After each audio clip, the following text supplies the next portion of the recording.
ယ်လိုခေါ်နေရလဲဒါစိတ်ခိုင်းအောင်နော်ဒီတယုံရှိ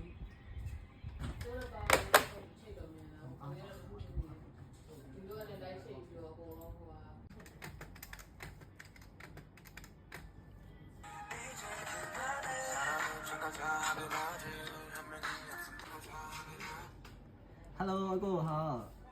ကိုမင်္ဂလာပါရှိရလေကိုဟောကြားတာပေါ့ကိုဘလောက်ယူလဲပြောဆယ်ပုံမလားဒါပူလိုက်မယ်နော်ကိုဟော